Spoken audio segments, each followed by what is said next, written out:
अष्टांग हृदय का दूसरा चैप्टर ऋतुचर्या है। पहला चैप्टर आयुष कामी अध्याय था जिसमें आयु के बारे में बताया गया था। उसी आयु की रक्षा के लिए दिनचर्या और ऋतुचर्या का वर्णन आचार्य वाग्भट्ट ने किया है, जिसमें से दूसरा चैप्टर दिनचर्या है। इसमें चर्या का मतलब चरण या कर्तव्य या ड्यूटी होता है। स्वस्थ पुरुष को आयु की रक्षा के लिए ब्रह्म मुहूर्त में उठना चाहिए। ब्रह्म मुहूर्त में स्वस्थ पुरुष को उठना चाहिए। रोगी पुरुष को ब्रह्म मुहूर्त में उठने के लिए नहीं कहा गया है। रोगी को भोजन के जीर्ण हो जाने के पश्चात ही उठना चाहिए। शरीर की चिंता अर्थात जीर्णता अजीर्णता का विचार करके नित्य कर्म करना चाहिए। दंत धावन प्रातः व भोजन के पश्चात दंत धावन करना चाहिए। इसके लिए अर्क, न्यग्रोध मतलब वट या बरगद, खदिर, करंज या अर्जुन, इन 5 में से किसी भी वृक्ष की लकड़ी का यूज किया जा सकता है। कषाय, कटु और तिक्त रस वाली लकड़ी का यूज करना चाहिए। इसकी मोटाई कनीनिका उंगली मतलब लिटिल फिंगर या पिंकी के जैसे होनी चाहिए। इसकी लंबाई 12 अंगुल होनी चाहिए। दंत धावन या ब्रश करते समय मसूड़ों का ध्यान रखना है। अजीर्ण रोगी, वमन, श्वासकास, ज्वर, अर्दित, तृष्णा, मुगाग, हृदय रोग, नेत्र, शिरवा, कर्ण के रोग, इन सभी अवस्थाओं में दंत धावन नहीं करना चाहिए। अंजन अंजन के लिए सौवीरांजन का नित्य प्रयोग करना चाहिए। सौवीरांजन का नित्य प्रयोग हितकारी होता है। वहीं रसांजन के लिए बताया है कि आंखें तेजो में होती है, इसलिए इसकी कफ से रक्षा करने के लिए रसांजन का प्रयोग करना चाहिए। इस रसांजन का प्रयोग रात के समय और सप्ताह में एक बार करना चाहिए। नस्य आदि अंजन के बाद नावन नस्य, गंडूश, धूमपान और तांबुल चर्वण करना चाहिए। तांबुल का निषेध शत, रक्त पित्त, रूक्ष प्रकृति, कुपित चक्षुषाम मतलब नेत्र रोग, विष, मद, मूर्छा और शोष की अवस्था में तांबुल का प्रयोग नहीं करना चाहिए। अभ्यंग अभ्यंग को प्रतिदिन करना चाहिए। अभ्यंग के बारे में आचार्य वाग्भट्ट कहते हैं, अभ्यंगम आचरेत सार जराश्रम वातः दृष्टि प्रसाद पुष्ट आयु स्वप्न सुतत्व दाढ़्यकर। यह जो अभ्यंग है यह जराश्रम और वात का नाश करता है, दृष्टि का प्रसादन मतलब दृष्टि को तेज करता है, आयु को पुष्ट करता है। अभ्यंग करने से नींद अच्छी आती है, चेहरे की झुर्रियां गायब हो जाती हैं और शरीर पुष्ट होता है। अभ्यंग को विशेषकर सिर, कान और पैर में करना चाहिए। तैल अभ्यंग का कफग्रस्त अवस्था में, शोधन चिकित्सा और अजीर्ण की अवस्था में निषेध बताया गया है। व्यायाम व्यायाम के बारे में आचार्य वाग्भट्ट कहते हैं, लाघवम कर्म सामर्थ्यम दीप्तो अग्नि मेधसा शया विभक्त घन गात्रत्वम व्यायामात उपजायते।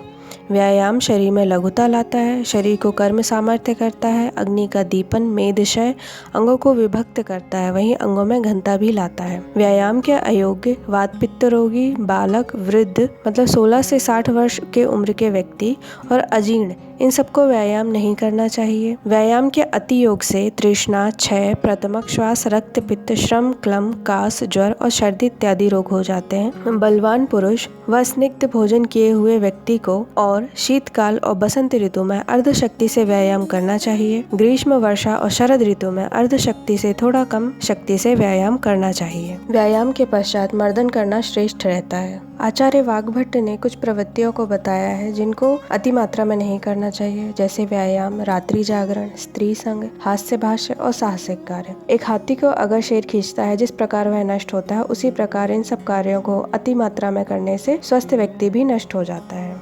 उपटन या मास्क उपटन के बारे में आचार्य वाग्भट्ट कहते हैं, उद्वर्तनम कफहरम मेधसा प्रविलायनम स्त्रीकरणम अंगानाम त्वक प्रसादकरम परम। उद्वर्तन जो है वह कफहर होता है, अंगों को स्थिर करता है, मेद का विलयन करता है और त्वचा को निर्मल करता है। स्नान स्नान के बारे में आचार्य वाग्भट्ट कहते हैं, दीपनम वृश्यम आयुष्यम स्नानम ऊर्जा बलप्रदम कंडु मल श्रम स्वेद तंद्रा त्रिदाह पाश्म तिज। स्नान अग्नि दीपन करता है, वृश्य आयु वर्धक होता है, ऊर्जा व बल को बढ़ाने वाला होता है, कंडू खुजली का नाश करता है, मल श्रम स्वेद तंद्रा को नष्ट करता है, दाह तृष्णा और पाप का भी नाश करता है। शरीर के निचले भाग में गर्म जल का प्रयोग बलदायक होता है, वहीं सिर के ऊपर केश व चक्षु को नष्ट करने वाला होता है। स्नान के अयोग्य अर्दित, नेत्र रोगी, मुख रोगी, कर्ण रोग, अतिसार, आधमान, पीनस, अजीर्ण और भोजन के तुरंत बाद स्नान नहीं करना चाहिए। पहले भोजन के पाचन के पश्चात ही हितकारी भोजन का सेवन करना चाहिए। मल मूत्र के अप्रवृत्त वेगों को जबरदस्ती प्रवृत्त नहीं करना चाहिए। अगर मलमूत्र के वेग आते हैं तो उनका सबसे पहले त्याग करना चाहिए। यहाँ तक इन्होंने दिनचर्या का वर्णन किया है। इसके बाद में वाग्भट्ट ने कुछ आचार रसायन मतलब दैनिक जीवन में काम आने वाले एटिकेट्स और ड्यूटीज का वर्णन किया है। आचार्य वाग्भट्ट ने 10 विध पाप का वर्णन किया है। इनके अनुसार कायिक पाप 3,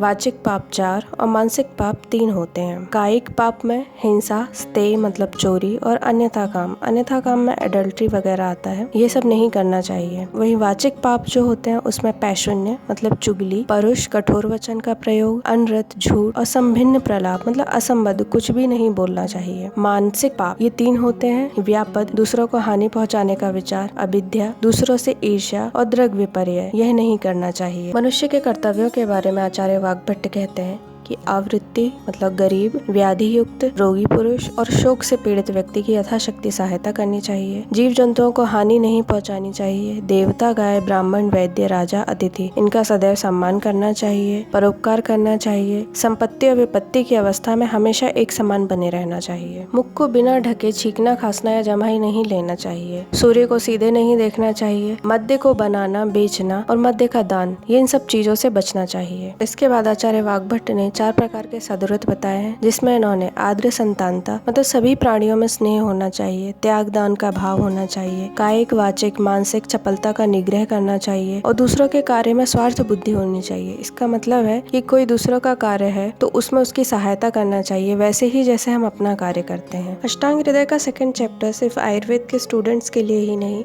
बल्कि सभी के लिए पढ़ने व समझने लायक है। इस चैप्टर में आचार्य वाग्भट्ट ने oral hygiene, personal hygiene, skin care, exercise, etiquettes इन सभी का बहुत ही अच्छे से वर्णन किया है।